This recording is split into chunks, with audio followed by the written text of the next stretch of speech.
अस्सलाम वालेकुम dear students. आज हम करने वाले हैं एक्सरसाइज 1.5 का सेकंड पार्ट, जिसमें हम करेंगे question number 5 and 6। Question number 5 की स्टेटमेंट है, determine whether the given matrices are multiplicative inverses of each other. हमने पिछले क्वेश्चन नंबर 4 में ये चीज़ देखी थी कि अगर दो मैट्रिसेस एक दूसरे का मल्टीप्लिकेटिव इन्वर्स हैं तो उनका प्रोडक्ट आइडेंटिटी आ जाता है। इस साइड से मल्टीप्लाई करेंगे, उस साइड से। इसी पैटर्न को लेके हम नेक्स्ट चलते हैं। दोनों मैट्रिसेस गिवन है, अपनी आसानी के लिए आप लेट कर लें कि पहले वाला ए है, सेकंड वाला बी है। दोनों का प्रोडक्ट लें। प्रोडक्ट लेने का मेथड आपको आता है, बहुत अच्छे से आता है। तो सारा प्रोडक्ट लेने के बाद आपने चेक किया कि वो 1001 मतलब आइडेंटिटी मैट्रिक्स दे रहा है। सो आप कह सकते हैं कि ए और बी मल्टीप्लिकेटिव इन्वर्सेस हैं एक दूसरे के। स्टूडेंट्स, इसका सेकंड पार्ट भी सिमिलर इसी पैटर्न पे आप लोग कर सकते हैं। इन दोनों को मल्टीप्लाई करें, ए और बी लेट करके अगर आइडेंटिटी मैट्रिक्स आ जाए तो ये भी मल्टीप्लिकेटिव इन्वर्सेस हैं। जो कि स्टूडेंट्स हमने मल्टीप्लाई करके देख लिया, एक दूसरे के मल्टीप्लिकेटिव इन्वर्सेस थे, आइडेंटिटी मैट्रिक्स आ रहा है। स्टूडेंट्स, नेक्स्ट क्वेश्चन है आपके पास क्वेश्चन नंबर 6, जिसमें आपको शो करना है कि ए बी का inverse B inverse A inverse के इक्वल है। तो स्टूडेंट, कि आपके पास एक आइडेंटिटी भी है, आप इसको अच्छे तरीके से लर्न कर लें। एमसीक्यूज में भी आ सकती है कि ए बी का इन्वर्स किसके इक्वल होता है। ब्रैकेट में से जब हम बाहर निकालते हैं तो इसकी नोटेशन चेंज हो जाती है, इन्वर्ट हो जाता है। ये बी इन्वर्स पहले आ जाता है, ए इन्वर्स बाद में। तो करते हैं इसका वेरी फर्स्ट पार्ट। स्टूडेंट्स, ए आपके पास गिवन है, बी भी गिवन है। ए बी इन्वर्स को बी इन्वर्स ए इन्वर्स के इक्वल आपने शो करना है। तो सबसे पहले लेफ्ट हैंड साइड ले ली ए बी का होल इन्वर्स। तो इन्वर्स लेने का पैटर्न हमें पता है। सबसे पहले हम ए बी को मल्टीप्लाई करेंगे। मल्टीप्लाई करने के बाद जो हमारे पास आंसर आया है -16, 6, -8 और 0। स्टूडेंट्स, इसका हम एडजॉइंट और डिटर्मिनेंट लेते हैं, उनको डिवाइड करने से इन्वर्स आता है। अब डिटर्मिनेंट आपको लेना आता है पीछे वाले पैटर्न के अकॉर्डिंग। अगर तो ये 0 के इक्वल ना हो देन हम इन्वर्स फाइंड आउट करना स्टार्ट करते हैं, जो कि हमने देख लिया 0 के इक्वल नहीं था।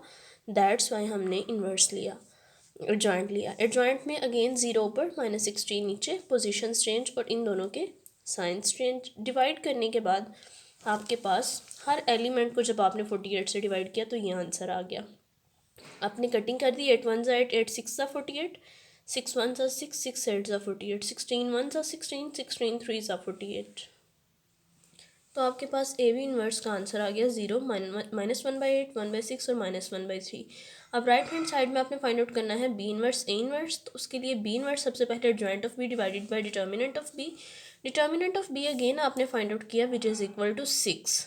-4 को -1 से मल्टीप्लाई किया, दरमियान में माइनस का हमारे पास फॉर्मूले का साइन है। -2 को 1 से कर दिया तो आपके पास 4 + 2 6 आंसर आ गया, जो कि 0 के इक्वल नहीं है। मीन्स इसका भी आप इन्वर्स फाइंड आउट कर सकते हैं। जॉइंट ले लिया आपने, -4 और -1 की पोजीशन चेंज, -2 और 1 का साइन चेंज कर दिया आपने। जब आपने बी इन्वर्स फाइंड आउट किया, जॉइंट ऊपर, डिटर्मिनेंट की वैल्यू नीचे, और आपके पास आंसर आ गया। स्टूडेंट्स, बिल्कुल इसी पैटर्न पे आप लोग फाइंड आउट करेंगे ए इन्वर्स। तो ए इन्वर्स के लिए भी एडजॉइंट ऑफ ए आपने ले लिया और डिटर्मिनेंट ऑफ ए आपने ले लिया। अब आपने क्या किया, आपने ए इन्वर्स को एज इट इज़ लिख लिया। अब स्टूडेंट्स, आपने फाइंड आउट करना है बी इन्वर्स ए इन्वर्स। तो इसके लिए मैंने हर वैल्यू को 6 से इसलिए डिवाइड नहीं किया, या इधर हर वैल्यू को 8 से इसलिए डिवाइड नहीं किया कि हमारे पास सारी वैल्यूज़ फ्रैक्शन में आ जाएंगी और मल्टीप्लिकेशन में थोड़ी डिफ़िकल्टी पॉसिबल है। तो आपकी आसानी के लिए एक मेथड ये भी है कि बी इन्वर्स ए इन्वर्स को एज इट इज़ मल्टीप्लाई करवा दें।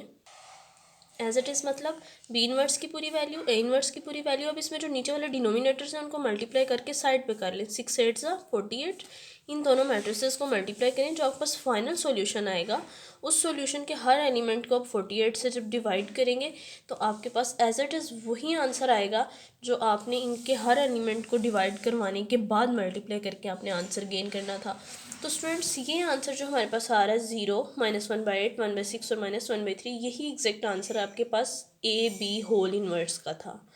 तो यहाँ से आप कह सकते हैं कि A B whole inverse is equal to B inverse A inverse हम प्रूव कर चुके हैं। दोनों साइड्स हमारे पास इक्वल आ गई हैं। स्टूडेंट्स, ये बहुत इंपॉर्टेंट क्वेश्चन है, ये आपके लॉन्ग क्वेश्चन के तौर पे आ भी सकता है और आता भी है। सो इसकी आपने बहुत अच्छे से प्रैक्टिस करनी है। सिमिलरली है आपके पास सेकेंड पार्ट, जिसमें सिमिलर आपने शो करना है। जस्ट आपकी प्रैक्टिस के लिए एक क्वेश्चन इंक्रीज किया गया है। डी ए का whole inverse is equal to D inverse A inverse, sorry, D A का whole inverse is equal to A inverse D inverse. तो स्टूडेंट्स, इसके लिए आपने सबसे पहले डी और ए की वैल्यूज़ लिखी हुई हैं। डी ए को मल्टीप्लाई कर लिया, आपके पास आंसर आ गया 11 2 -10 and 4। देन आपने डी ए के इन्वर्स के लिए डिटर्मिनेंट लिया विच इज़ इक्वल टू 64, मतलब ये आपके पास ज़ीरो नहीं आया। इसका मतलब है कि आप इसका एडजॉइंट भी ले सकते हैं और इन्वर्स भी फाइंड आउट कर सकते हैं। तो स्टूडेंट्स हमने इसका एडजॉइंट लिया, एडजॉइंट को डिटर्मिनेंट से डिवाइड करवाया। हर एलिमेंट को डिवाइड करवाने के बाद कटिंग के बाद आपके पास ये आंसर है 4 1s are 4, 4 16s are 64 and 2 1s are 2, 2 32s are 64। Similarly 10 और 64 की कटिंग की 5/32, 11 और 64 की कटिंग नहीं होती, तो ये एज इट इज़ रहेगा। स्टूडेंट्स ये आपके पास फाइनल वेरिएंट में आंसर आ गया। देन राइट हैंड साइड के लिए ए इनवर्स आपने सबसे पहले फाइंड आउट किया, डिटर्मिनेंट ऑफ ए लिया, एडजॉइंट ऑफ ए लिया, उनको डिवाइड करवा दिया। स्टूडेंट्स नेक्स्ट आप इस पैटर्न पे भी कर सकते हैं, हर एलिमेंट को डिवाइड करवा के दूसरे मैट्रिक्स का भी इसी तरह करके देन मल्टीप्लिकेशन अप्लाई कर दें। बिल्कुल सेम पैटर्न है, गलत नहीं है, लेकिन आपकी आसानी के लिए इसको थोड़ा सा मोल्ड किया मैंने, सिंप्लीफाई किया। डी इनवर्स आपने एडजॉइंट ऑफ डी ले लिया, डिटर्मिनेंट ऑफ डी ले लिया, अगेन उनको डिवाइड करने के बाद जो आंसर आपके पास आएगा उसको आप ए इनवर्स डी इनवर्स में यूँ मल्टीप्लाई कर देंगे। ए इनवर्स की वैल्यू पहले, डी इनवर्स की वैल्यू बाद में। अगेन डिनोमिनेटर को डिनोमिनेटर से मल्टीप्लाई किया, 8 8 64, 1/64 को सेपरेट लिख दिया, इन दोनों मैट्रिसेस को मल्टीप्लाई कर दिया and you got the answer 4 -2 10 and 11। अब स्टूडेंट्स अगेन 64 को हर वैल्यू से जब आप डिवाइड करेंगे, कटिंग करेंगे, you got the answer 1/16, 5/32, -1/32 and 11/64, जो कि एग्जैक्ट आपके पास वही आंसर था जो आपने डी ए इन्वर्स का फाइंड आउट किया है। आपके पास डी ए इन्वर्स का जो आंसर आया था बिल्कुल वही आंसर आपके पास ए इन्वर्स डी इन्वर्स का है। तो स्टूडेंट्स यहाँ से आपने प्रूव कर दिया कि D A inverse is equal to A inverse D inverse. Students आज आपकी एक्सरसाइज 1.5 भी कंप्लीट हो गई। नेक्स्ट इंशाल्लाह एक्सरसाइज 1.6 करेंगे। जिन स्टूडेंट्स ने अभी तक चैनल को सब्सक्राइब नहीं किया, सब्सक्राइब कर दें। जिन्होंने वीडियो को लाइक नहीं किया, लाइक कर दें। अल्लाह हाफिज़।